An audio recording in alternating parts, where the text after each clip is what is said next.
السلام علیکم ورحمۃ اللہ وبرکاتہ۔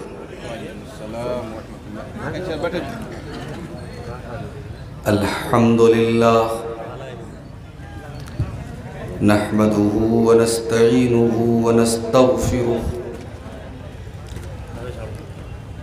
ونعوذ باللہ من شرور انفسنا ومن سیئات اعمالنا من يهده الله فلا مضل له ومن يضلل فلا هادي له وأشهد أن لا إله إلا الله وحده لا شريك له وأشهد أن محمدًا عبده ورسوله يا أيها الذين آمنوا اتقوا الله حق تقاته ولا تموتن إلا وأنتم مسلمون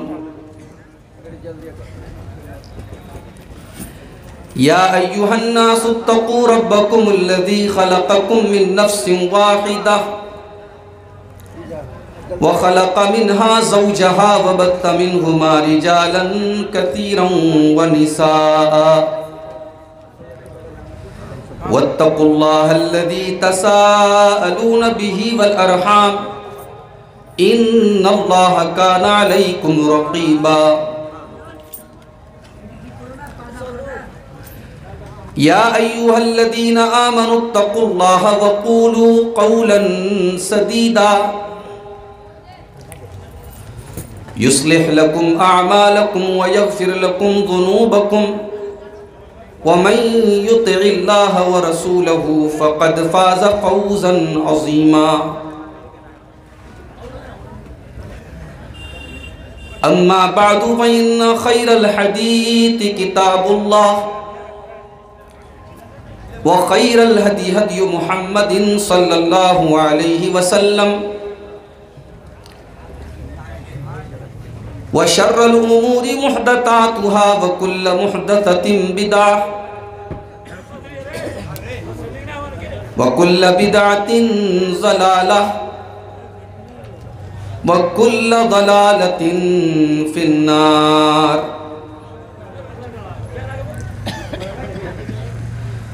اعوذ باللہ من الشیطان الرجیم، بسم اللہ الرحمن الرحیم۔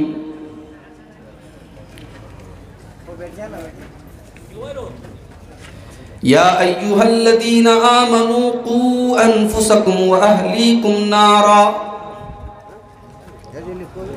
وقودها الناس والحجارة عليها ملائكة غلاظ شداد لا يعصون الله ما أمرهم ويفعلون ما يؤمرون۔ وقال النبي صلى الله عليه وسلم كلكم راع وكلكم مسؤول عن رعيته، متفق علیہ۔ صدر محترم، علماء کرام، محترم بزرگوں، نوجوان ساتھیوں، پردہ نشین ماں اور بہنوں، پیارے بچوں، اس وقت رات کے تقریباً 2:30 بج رہے ہیں۔ میں اکثر کہتا ہوں آپ کے علاقے میں خاص طور سے کہ اب وقت بدل رہا ہے، اب پروگراموں کا طریقہ بدلیے۔ وہ دن اب ختم ہو گئے کہ لوگوں کے پاس سواریاں نہیں تھیں، عورتیں پریشان رہتی تھیں رات میں کہاں جائیں گی، سواری نہیں ہے، فجر تک روکنا لوگوں کو مجبوری تھی۔ اب وہ سب مجبوریاں نہیں ہیں لوگوں کے پاس، اب زیادہ تر لوگ اپنی سواری سے آتے ہیں، اور یہ رات بھر کا پروگرام یہ شرعی اعتبار سے بھی مناسب نہیں ہے میرے بھائی۔ فجر تک پروگرام چلتا ہے، کتنے لوگ ہیں فوراً نکل جاتے ہیں، رات بھر آپ اللہ اور اس کے رسول کی باتیں سنیں اور اس کے بعد آپ فجر کی نماز تک نہ پڑھیں، یہ بہت بدنصیبی کی بات ہے۔ اور پھر رات بھر آپ اتنی تقریریں سن کر کے وہ باتیں آپ اپنے دماغ میں کیچ کیسے کریں؟ اس لیے میں اکثر کہتا ہوں ذمہ داروں سے کہ اس پر تھوڑا سا سیریس ہوئیے، علماء جو اس علاقے کے ہیں، وہ تھوڑی محنت کریں. آپ ممبئی جا کر کے دیکھیے, سارے پروگرام 10 بجے تک ختم, چونکہ وہاں گورنمنٹ کی طرف سے مجبوری ہے, پرشاسن کی طرف سے مجبوری ہے, 10 بجے کے بعد پرمیشن ہی نہیں ہے, ان کو ہر حال میں پروگرام 10 بجے تک ختم کرنا ہے. مغرب بعد پروگرام شروع ہوا 7 بجے 10 بجے تک ختم. یہ ہندوستان میں صرف 3 اسٹیٹ ایسے ہیں جہاں صاحب مغرب بعد سے لے کر کے فجر تک پروگرام چل رہا ہے, بلکہ کبھی کبھی تو فجر کے بعد بھی بیچارہ ایک کوئی رہے نہ رہے ایک آدمی کھڑا ہو کر کے نعت سنا رہا ہے, دوہا سنا رہا ہے, برہا سنا رہا ہے. یہ میرے بھائی ظلم ہے انسان کے اوپر. اب میں آ رہا ہوں, عورتیں جا رہی ہیں, کتنی عورتیں نکل رہی ہیں, اب مجھے بہت ساری باتیں عورتوں کے متعلق کرنی ہے.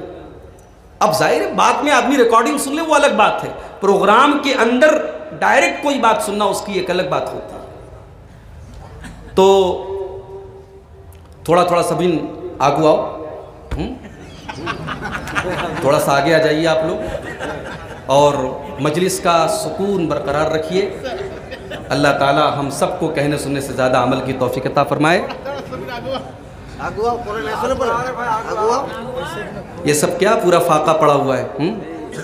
اچھا یہاں بیٹھنے کی جگہ نہیں, جو لوگ ادھر پیچھے کھڑے ہیں ادھر جگہ ہے بیچ میں, وہاں بیٹھ جائیں. کھڑے مت رہیے, بیٹھ کر کے آرام سے سنیں. میرے بھائیوں, آج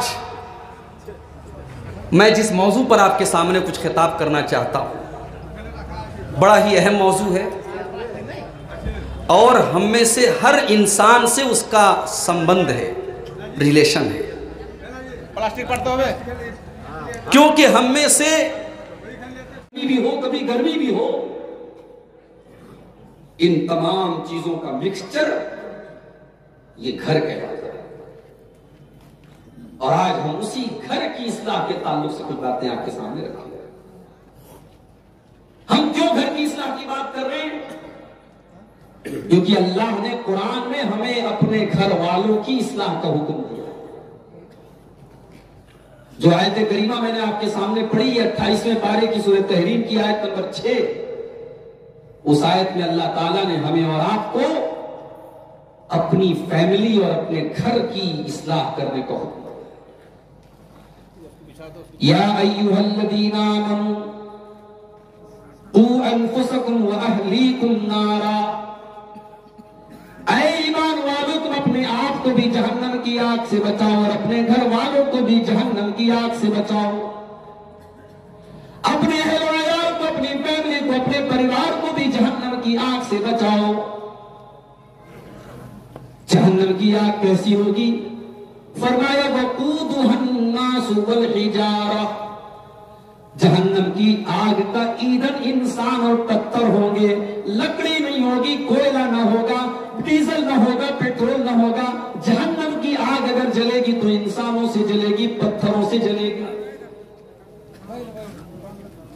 دنیا میں انسان جیل سے چھوٹ بھی سکتا ہے, دنیا میں جیلوں کو رشوتیں بھی دی جا سکتی ہیں, دنیا میں جیل کے ادھیکاریوں کی آنکھوں میں دھول جھونک کر کے مجرم بھاگ جاتے ہیں. اللہ کی جو جیل ہوگی, جو جہنم کی آگ ہوگی, اللہ نے فرمایا اس جیل کے جیلر بھی بڑے خطرناک ہوں گے. علیہا ملائکۃ غلاظ شداد لا یعصون اللہ, اللہ کی جہنم کے جو جیلر ہوں گے, اس کی جہنم کے جو داروغہ ہوں گے, اللہ نے فرمایا وہ بڑے سخت ہوں گے, وہ بہت سخت ہوں گے. وہ کسی کے ساتھ کوئی نرمی نہ برتیں گے, وہ کسی کے ساتھ کوئی پریم اور محبت کا برتاؤ نہیں کریں گے. وہ تو وہی کریں گے جو اللہ ان کو حکم دے گا, وہ اللہ کے کسی حکم کی نافرمانی نہیں کریں گے. اور صرف اپنے آپ کو نہیں بچانا ہے جہنم کی آگ سے. ہم تہجد پڑھ لیں, ہم رمضان کے 30 دن تراویح کی نماز پڑھ لیں, آخری عشرے میں 10 دن کا اعتکاف بھی کر لیں, حج بیت اللہ بھی کر لیں, عمرہ بھی کر لیں, ہم روزہ نماز کے پابند بھی ہو جائیں, قرآن کی تلاوت خوب کریں, ہم اپنے آپ کو جہنم کی آگ سے بچا لیں. اللہ نے فرمایا کہ یہ کافی نہیں ہے, یہ کافی نہیں ہے, اپنے ساتھ ساتھ اپنے پریوار کو بھی جہنم کی آگ سے بچاؤ. انسان اپنے پریوار سے محبت کرے. انسان اپنی فیملی سے پیار کرتا ہے، کہیں گھومنے جاتا ہے، کہیں ٹہلنے جاتا ہے، کچھ کھاتا ہے، اپنے پریوار کو بھی شامل کرتا ہے۔ اللہ فرماتا ہے ایمان والو، جس پریوار سے تم اتنی محبت کرتے ہو، جس پریوار کے اوپر تم جان چھڑکتے ہو، جس فیملی کو تم دل کے قریب رکھتے ہو، اس فیملی کو تم جہنم کی آگ سے بچاؤ۔ میں شوہروں سے پوچھوں گا، اگر آپ کو پتا چلے کہ آپ کے گھر میں گیس کے سلنڈر میں آگ لگ گئی ہے، آپ کی بیوی جل رہی ہے، کیا آپ آرام سے اس پنڈال کے نیچے بیٹھ کر کے میری تقریر سنیں گے؟ نہیں، مولانا صاحب میری بیوی کی جان خطرے میں، آپ دوڑ کر کے جائیں گے، اپنی جان کو جوخم میں ڈال کر کے اپنی بیوی کو بچائیں۔ آپ کو پتا چلے آپ کا 12 سال کا بیٹا، آپ کا 15 سال کا بیٹا بائک سے جا رہا تھا، اچانک ایکسیڈنٹ ہو گیا، روڈ پر پڑا ہوا ہے، سر سے خون بہ رہا ہے، آپ نے ابھی آنکھوں سے دیکھا نہیں ہے، لیکن بچے کے سر سے خون بہنے کی بات سن کر کے آپ کو چکر آ جائے گا، آپ لڑکھڑانے لگیں گے، آپ دوڑ کر کے بھاگیں گے، ضرورت پڑی تو آپ خود اپنا خون دے کر کے اپنے بچے کی جان بچائیں گے۔ ماں کو پتا چلے میرے 4 سال کے بچے کی انگلی کسی چیز سے کٹ گئی ہے، اس کی انگلی آگ سے جل گئی ہے، اس کی ذرا سی انگلی آگ سے جل جائے یا کسی چیز سے کٹ جائے، ماں کی آنکھوں سے آنسو آ جائیں گے، ماں اپنے بچے کو فوراً اس کا کوئی دوا علاج کرے گی، اس کو بچائے گی، اس کی تکلیف کو کم کرے گی۔ اللہ نے فرمایا قُوا أَنفُسَكُمْ وَأَهْلِيكُمْ نَارًا، اے ایمان والو اپنے آپ اور اپنے گھر والوں کو جہنم کی آگ سے بچاؤ۔ جب تم دنیا کی آگ میں اپنے پریوار کو جلتا ہوا نہیں دیکھ سکتے تو جہنم کی آگ تو دنیا کی آگ سے 70 گنا زیادہ خطرناک ہوگی۔ اللہ کے نبی فرماتے ہیں، بخاری اور مسلم کی حدیث ہے، انہا فضلت علی النار ب69 دنیا کی آگ سے جہنم کی آگ 69 ٹائم زیادہ خطرناک ہے، 69 گنا زیادہ خطرناک ہے۔ صحابہ نے کہا اللہ کے نبی جلانے کے لیے تو دنیا کی آگ کافی ہے، لیکن آپ نے فرمایا نہیں، دنیا کی آگ سے 70 گنا زیادہ خطرناک جہنم کی آگ اتنی گہری ہوگی کہ پتھر کے گرنے کی آواز سنی جناب محمد رسول اللہ نے۔ صحابہ سے پوچھا کہ جانتے ہو یہ آواز کیسی ہے؟ صحابہ نے کہا نہیں ہے اللہ کے نبی، ہمیں نہیں معلوم، اللہ اور اس کے رسول زیادہ بہتر جانتے ہیں۔ آپ نے فرمایا یہ پتھر کے گرنے کی آواز ہے، تو 70 سال پہلے گرا تھا اور آج جا کر کے وہ جہنم کی تہ تک پہنچا ہے۔ ایک پتھر کو جہنم کی تہ تک پہنچنے میں 70 سال لگتے ہیں، اس گہری اور اس خطرناک جہنم کی آگ سے اے ایمان والو اپنے آپ اور اپنے پریوار کو بچاؤ۔ کیسے بچائیں گے پریوار کو؟ کیسے بچائیں گے آپ جہنم کی آگ سے؟ حضرت علی رضی اللہ تعالیٰ عنہ اس آیت کی تفسیر میں کہتے ہیں علموہم وادبوہم، اگر اپنے پریوار کو جہنم کی آگ سے بچانا چاہتے ہو تو ان کو دین سکھاؤ، ان کو اسلام سکھاؤ، ان کو شریعت سکھاؤ۔ ہم نے کیا سکھایا؟ صبح ہو گئی بیٹا گڈ مارننگ نہیں بولا تم نے پاپا، شام ہو گئی گڈ ایوننگ نہیں بولا، رات کے بستر پہ جا رہے گڈ نائٹ نہیں بولا، سالگرہ بچے کی پیدائش کی سالگرہ آئی، بچے نے ضد کی پاپا آپ میری کیک نہیں لائے، اب کیک کا تو سب کام ہی کرتے، پھٹ سے برتھ ڈے منا لیا کیک لے آئے۔ ہم تو یہ سکھا رہے ہیں، ہم بچپن سے لے کر جوانی تک اپنے بچوں کو دین کتنا سکھاتے ہیں میرے بھائیوں، اس پر کبھی ہم نے غور کیا؟ آج حالات یہ ہیں، روزانہ کی میرے پاس نیوز آ رہی ہے، فوٹوز آ رہے ہیں، ویڈیوز آ رہے ہیں، آپ کی قوم کی بیٹیاں، ہماری قوم کی بیٹیاں، مسلمان باپ کی لڑکیاں، مسلمان قوم کی لڑکیاں آج غیروں کے ساتھ جا کر کے زنا کرتے ہیں۔ ہم افسوس کر کے کیا کریں؟ ہم یہی سوچ رہے، اسی پر ہم ماتم منا رہے صاحب، بڑی پلاننگ چل رہی ہے اور بڑا پیسہ خرچہ کیا جا رہا ہے اور ہماری بیٹیوں کو خراب کرنے کے لیے بڑی فنڈنگ ہو رہی ہے اور نوجوانوں کو آفر کیا جا رہا ہے تم اتنی مسلمان لڑکیوں کو خراب کر دو، ہم تمہیں پیسہ دیں گے، مکان دیں گے، یہ دیں گے، وہ دیں گے۔ سوال یہ ہے کیا ہماری قوم کی بیٹیوں کا ایمان اتنا کمزور ہے؟ مکڑی کا جالا ہو گیا، جو جس کا جی چاہتا ہے محبت میں پھنسا کر کے لے کے چلا جاتا ہے۔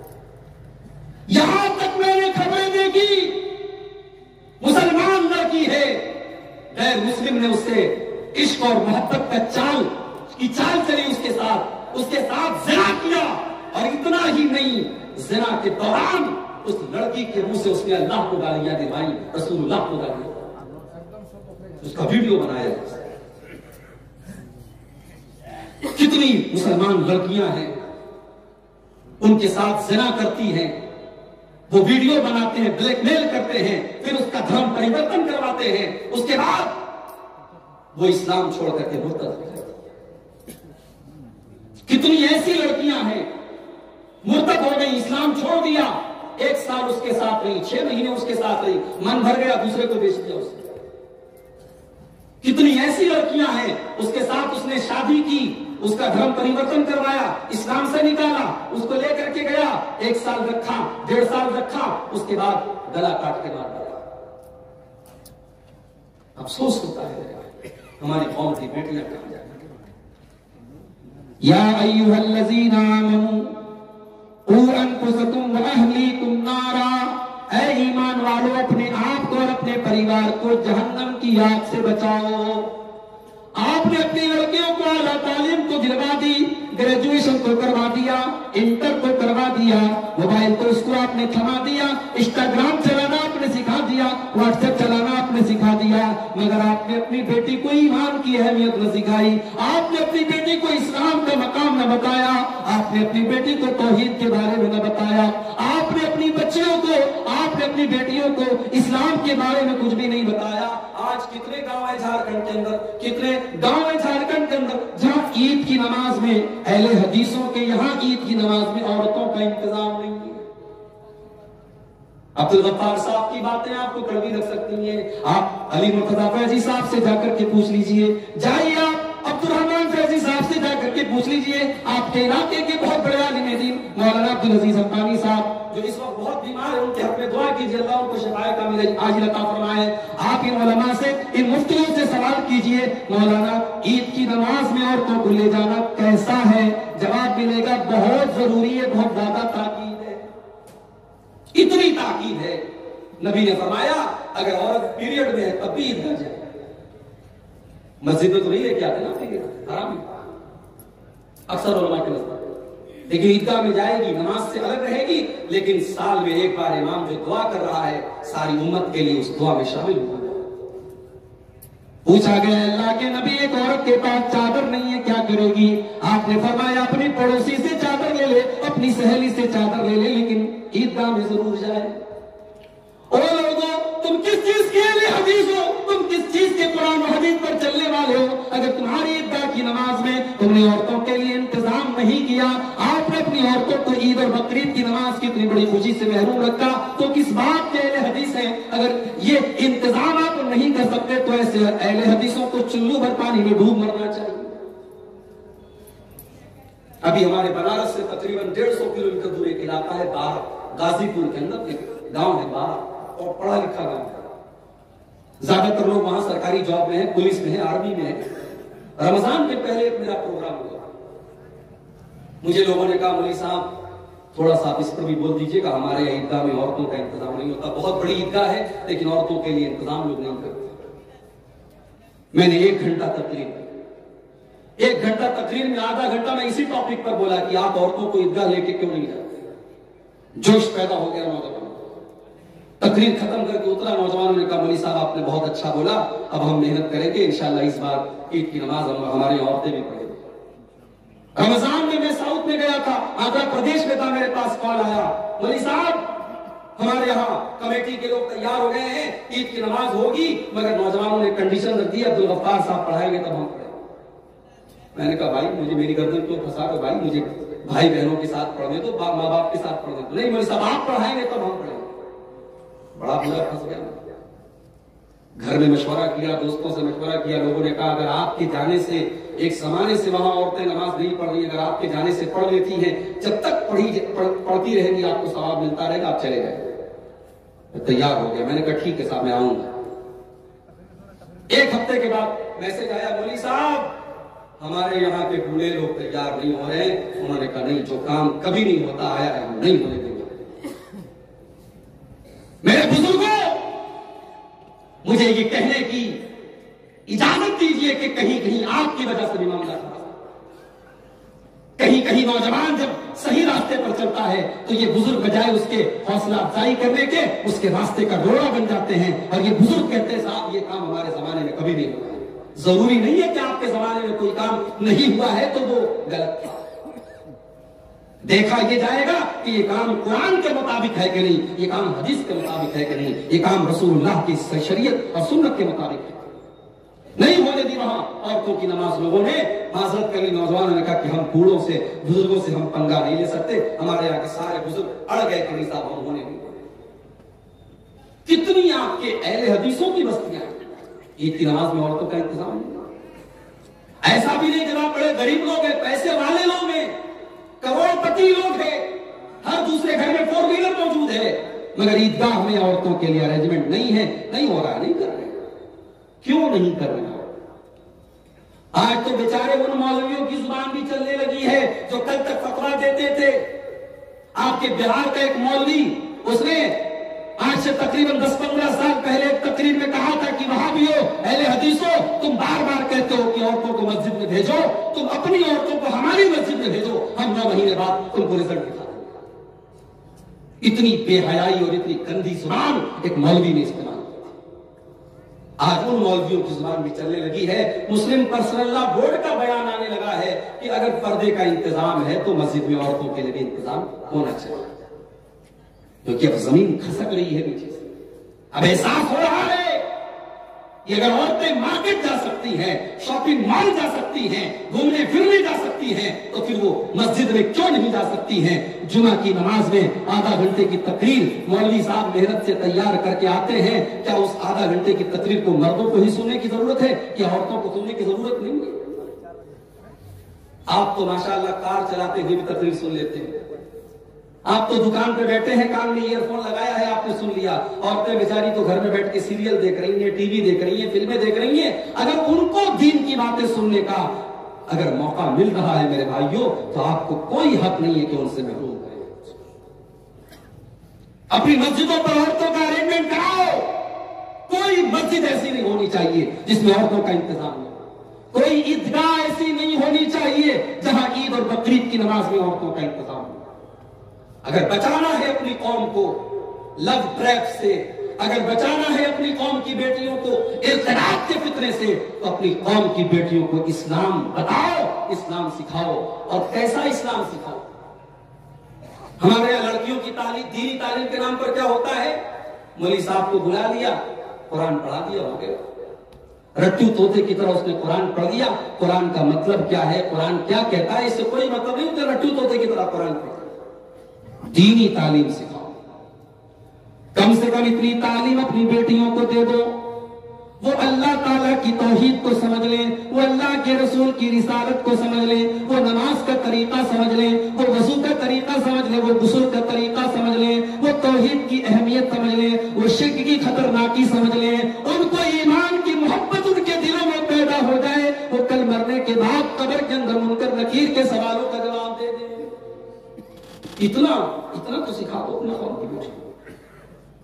میرے پیارے بھائیوں, آج خون کے آنسو رونے کا جی چاہتا ہے جب ہم اس طریقے کی خبریں سنتے ہیں. ہماری قوم کی بیٹیاں آج غیروں کے ہاتھوں کھیل رہی ہیں, آج ان کے ہاتھوں زنا اور بدکاری کی لعنت میں گرفتار ہو رہی ہیں. اے میری قوم کی بیٹیوں, تم تو سمیہ کی وارث ہو, تم تو فاطمہ کی وارث ہو, تم تو مریم کی وارث ہو. تم نے تو تاریخ میں عورتوں کے واقعات پڑھے ہیں جنہوں نے اپنی جان دے دی مگر ایمان کا سمجھوتا نہیں کیا.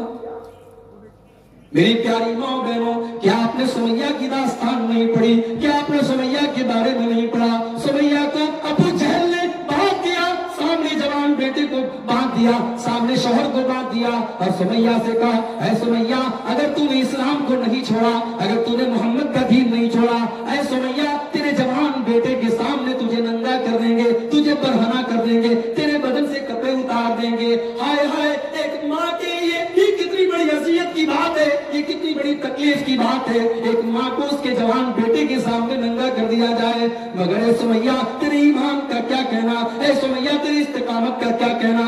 سمیہ نے اپنے بدن کے کپڑے اتروانا تو گوارا کر لیا، مگر ایمان کو چھوڑنا گوارا نہ کیا، اسلام کو چھوڑنا گوارا نہ کیا۔ پھر ابو جہل نے دھمکی دی، اے سمیہ اگر تو نے اسلام کو نہ چھوڑا، تیرے جوان بیٹے کے سامنے، تیرے شوہر کے سامنے، تیری شرمگاہ میں میں نیزہ مار کر کے تجھے ہلاک کر دوں گا، تجھے ختم کر دوں گا۔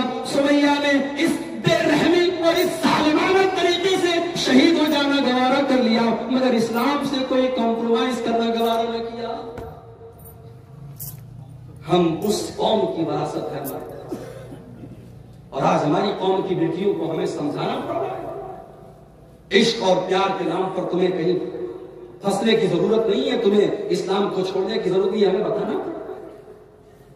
کیا اسلام کو اتنی سستی چیز ہے اس کو کوئی پیار محبت عشق لب کے نام پر ہم سے چھوڑوا دے؟ نہیں میرے بھائی، اللہ کی قسم آپ کے گھر میں کوئی دولت ہو یا نہ ہو، آپ کا مکان عالیشان ہو یا نہ ہو، آپ کے پاس دنیا کی دولت ہو یا نہ ہو، کل اللہ کی بارگاہ میں، کل قیامت کے دن جب اللہ پوچھے گا میرے بندے تو کیا لے کے آیا ہے، اگر آپ نے کہہ دیا اے اللہ میں توحید کی دولت لے کر کے آیا ہوں، میں ایمان کی دولت لے کر کے آیا ہوں، یہ دولت کل آپ کو جہنم کی آگ سے بچائے گی، اور آپ کروڑ پتی تھے، آپ ارب پتی تھے، آپ پاپڑوں کے سب سے بڑے دولت مند تھے، کل اللہ کی بارگاہ میں زمین بھر کے سونا بھی آپ لے کے آ جائیں، اگر آپ کے پاس ایمان کی دولت نہیں ہے، اگر آپ کے پاس توحید کی دولت نہیں ہے، آپ کو جہنم کی آگ سے کوئی نہیں بچا سکتا۔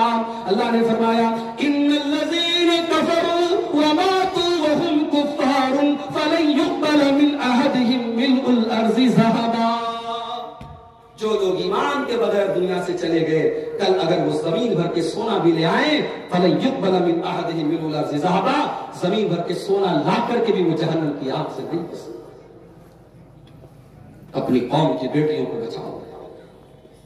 ہم تو اتنے بے غیرت ہو گئے، صرف سود ہی نہیں کھا رہے، عورتوں کے ذریعے سود کھا رہے، بڑے شوق سے آج گاؤں گاؤں میں گروپ لون لیا جا رہا ہے، بینک کا مینیجر آتا ہے، بینک کا کرمچاری آتا ہے، مرد کھڑا ہے، مرد سے بات نہیں کرتا، اندر سے مہیلا آتی ہے، اندر سے عورت آتی ہے، ماں آتی ہے، بیٹی آتی ہے، بہو آتی ہے، اس کے ہاتھ سے وہ پیسہ لیتا ہے، اس کے ہاتھ میں وہ پیسہ دیتا ہے۔ وہ لوگوں ہم سود خور ہو گئے، ہم حرام خور ہو گئے، اور ہم ساتھ میں دیوس بھی ہو گئے، ہم بے غیرت بھی ہو گئے۔ ہم نے اپنی بیٹیوں کے ذریعے سود کھایا، ہم نے اپنے بہوؤں کے ذریعے سود کھایا، ہم نے اپنی بیویوں کے ذریعے سود کھایا۔ اور لوگوں ایک تو سود اتنا بڑا گناہ ہے کہ قرآن کہتا ہے فَإِن لَمْ تَفْعَلُوا فَأْذَنُوا بِحَرْبٍ مِّنَ اللَّهِ وَرَسُولِهِ۔ اور لوگوں اگر تم نے سود کھانا نہ چھوڑا، اگر تم نے بیاج کھانا نہ چھوڑا تو تم اللہ سے جنگ کرنے کے لیے تیار ہو جاؤ، تم رسول سے جنگ کرنے کے لیے تیار ہو جاؤ۔ گویا سود کھانا، بیاج کھانا، یہ اللہ کے ساتھ جنگ کرنا ہے، یہ رسول کے ساتھ جنگ کرنا ہے۔ میری صاحب بڑی مجبوری میں ہم سود پر کرتا ہے، کس بات کی مجبوری؟ مر رہے تھے بغیر سود کھائے، مر رہے تھے اپنی سہولتوں کو تو مجبوری کا نام دیتے تھے، مجبور تھے، کوئی مجبور نہیں تھا، سود کھانا کسی کی مجبوری نہیں۔ مجبوری اس کو کہتے ہیں کہ آپ بھوک سے مر رہے ہیں، کھانے کی کوئی چیز نہیں مل رہی ہے، سامنے سور کا گوشت پڑا ہے، قرآن کہتا ہے فَمَنِ اضْطُرَّ غَيْرَ بَاغٍ وَلَا عَادٍ فَلَا إِثْمَ عَلَيْهِ۔ جان جا رہی ہے، اگر وہ سور کا گوشت نہیں کھایا تو نہیں بچ سکتے، وہ مردار نہیں کھایا تو نہیں بچ سکتے۔ اسلام کہتا ہے اتنا کھا لو جتنے میں تمہاری جان بچ سکے۔ سود کھانا کوئی مجبوری نہیں، ہم نے مجبوری بنایا ہے۔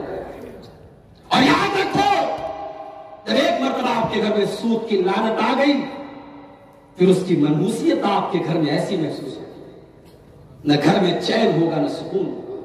کبھی ماں کی طبیعت خراب، کبھی بہو کی طبیعت خراب، کبھی بیٹے کی طبیعت خراب، کبھی گھر میں نفرت، کبھی گھر میں عداوت، کبھی گھر میں جھگڑا، کبھی گھر میں برکت کی کمی۔ ایک سود اور بیاج اپنے ساتھ ہزار قسم کی خرابیاں لاتا ہے۔ اسی لیے اللہ نے فرمایا یمحق اللہ الربا ویربی الصدقات، اللہ سود کو مٹاتا ہے اور صدقہ اور خیرات کو بڑھاتا ہے۔ ایک تو ہم سود کھا رہے ہیں، اوپر سے عورتوں کے ذریعے۔ مجھے کہنے دیجئے آپ کے گاؤں میں جلسہ ہوتا ہے، چلو اچھی بات ہے، جلسہ شادی سے بھی بڑا موقع ہوتا ہے. داماد کے سسرال کے اگر گاؤں میں جلسہ ہے، داماد اپنی پوری فیملی کے ساتھ سسرال پہنچتا ہے، مہمان نوازی اس کی ہوتی ہے، بہت اچھی بات ہے، یہاں تک تو ٹھیک ہے. اب ہو کیا رہا ہے؟ ہو یہ رہا ہے کہ 20-20 سال کی لڑکیاں، 25-25 سال کی جوان لڑکیاں بہترین میک اپ کر کے، سج کر کے، سور کر کے، خوبصورت رنگین چوڑیاں لگا کر کے، اور جویلری پہن کر کے، ایئر رنگ پہن کر کے، اور لپسٹک لگا کر کے، اور دنیا بھر کے میک اپ کے آئٹم پوچھ کر کے وہ بے پردہ جلسے میں چلی آ رہی ہیں.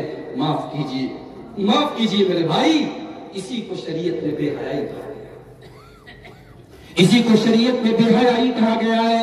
اور اگر شوہر کے سامنے اس کی بیوی بے پردہ ہو کر کے نکلتی ہے، اگر باپ کے سامنے اس کی بیٹی بے پردہ ہو کر کے نکلتی ہے، اگر بھائی کے سامنے اس کی بہن بے پردہ ہو کر کے نکلتی ہے، بھائی کو کوئی فرق نہیں پڑتا، شوہر کو کوئی فرق نہیں پڑتا، باپ کو کوئی فرق نہیں پڑتا. تو یاد رکھو، وہ باپ بے غیرت ہے، وہ بھائی بے غیرت ہے، وہ شوہر بے غیرت ہے. اور اللہ کے نبی فرماتے ہیں ثلاثۃ لا ينظر اللہ عز وجل الیہم یوم القیامہ، 3 لوگ ایسے ہوں گے قیامت کے دن اللہ تعالیٰ ان کی طرف دیکھے گا بھی نہیں، ان سے بات چیت بھی نہیں کرے گا، ان کو پاک اور صاف بھی نہیں کرے گا. کون سے 3 لوگ؟ آپ نے فرمایا العاق لوالدیہ، اپنے ماں باپ کو ستانے والا، والمرأة المترجلہ، اور مردوں کا طریقہ اپنانے والی عورت، والدیوس، اور وہ بے غیرت مرد، الذی یقر فی اہلہ الخبث، جس کے پریوار میں بے حیائی کا کام ہو،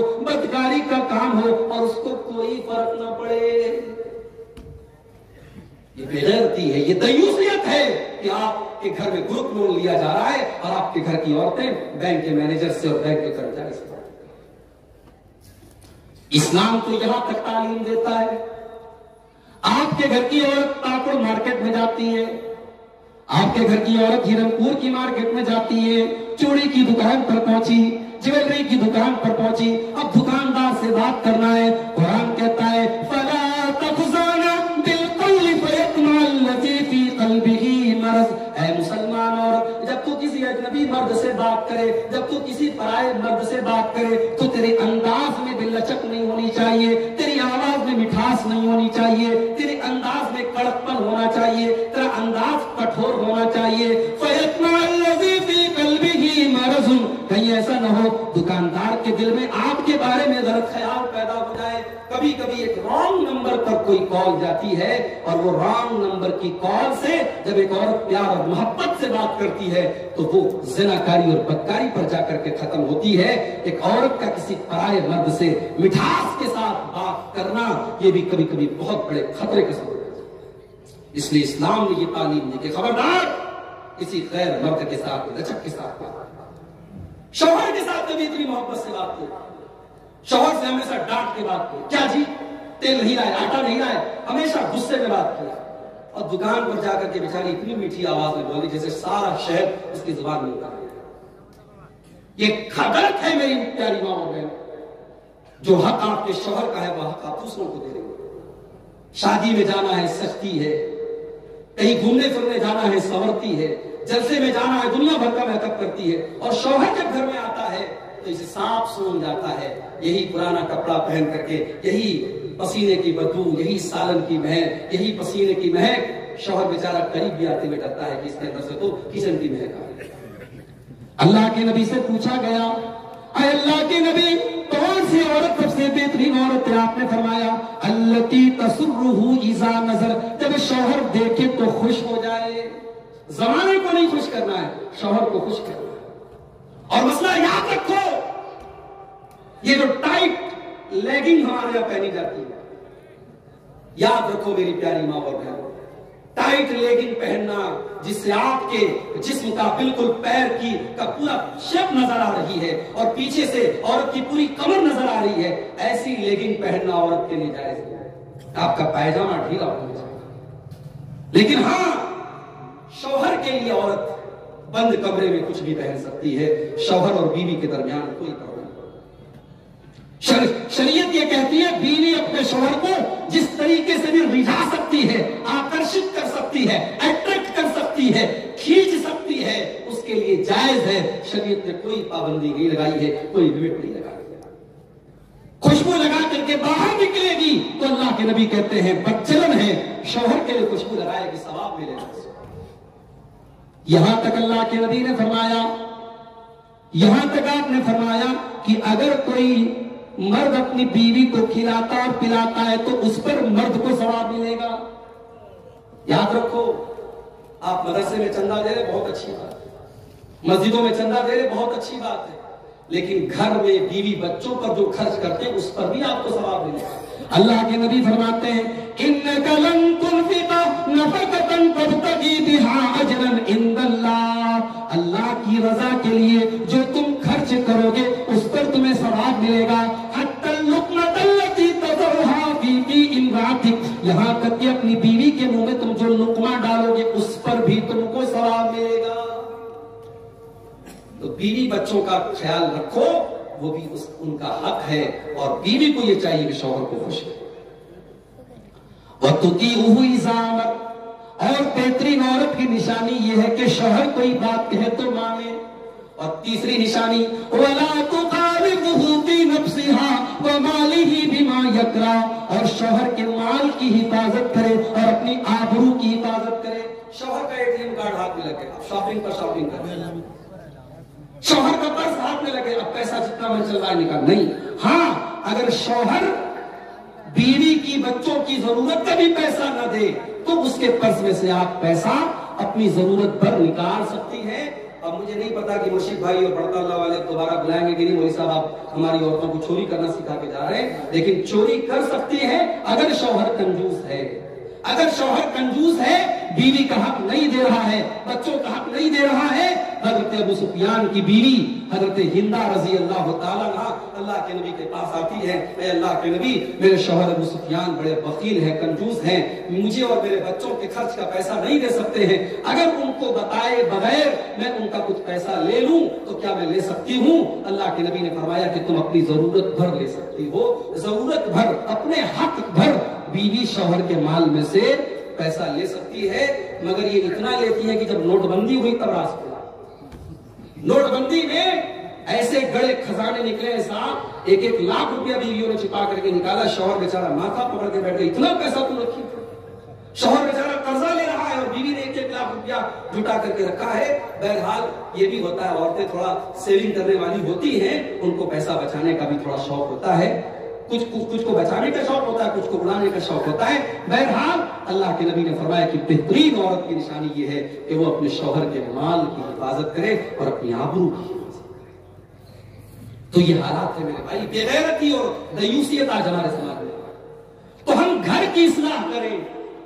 گھر کی اصلاح کرنا بہت ضروری کام ہے. اس لیے بھی ضروری ہے کہ ہم میں سے ہر انسان سے اس سے سوال کیا جائے گا, اس کے گھر والوں کو.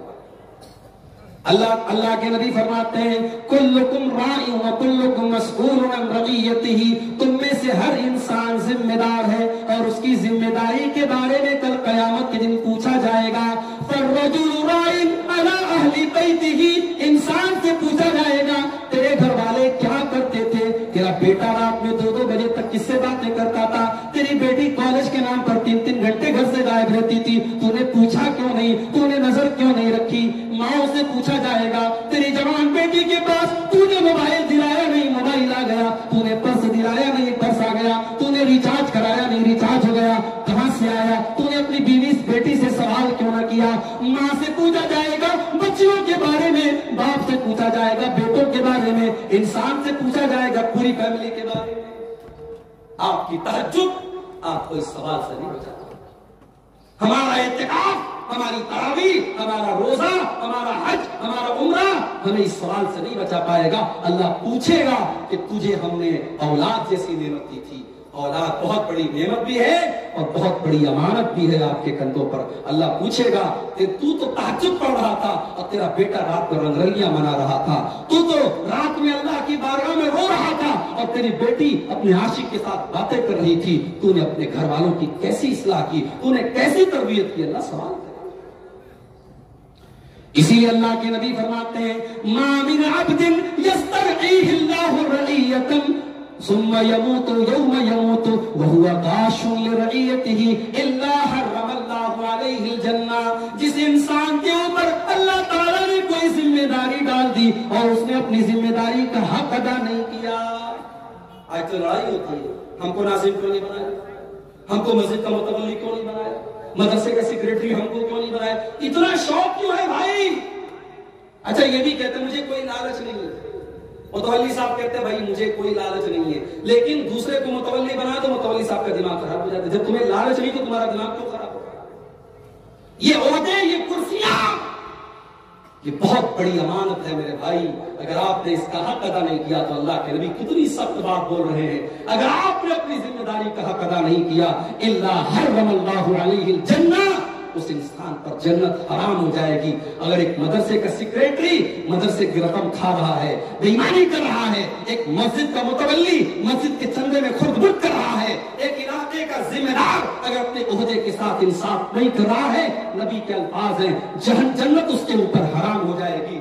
اگر اتنا خطرناک سودا ہے تو جو انسان صاف ستھرا ہوگا وہ تو کہے گا بھیا مجھے نہیں چاہیے, تم یہ کرسی اپنے پاس رکھو, یہ عہدہ اپنے پاس رکھو, مجھے اتنی خطرناک ذمہ داری نہیں چاہیے. اور جو اس کے لیے تڑپے گا, آج دیکھ لیجیے آپ کون سی ایسی مسجد ہے جہاں کمیٹی کا اختلاف ہو, کون سا ایسا مدرسہ ہے جہاں دو ناظم نہ ہو, دو سیکریٹری نہ ہو اور آپس میں دو کمیٹیاں نہ ہو. ہر جگہ جھگڑے ہیں. میرے بھائیوں, یہ عہدے بہت بڑی ذمہ داری ہے اور اللہ کے نبی فرماتے ہیں اگر ذمہ داری کے ساتھ آپ نے خیانت کی ہے جنت آپ کے اوپر حرام ہو جائے.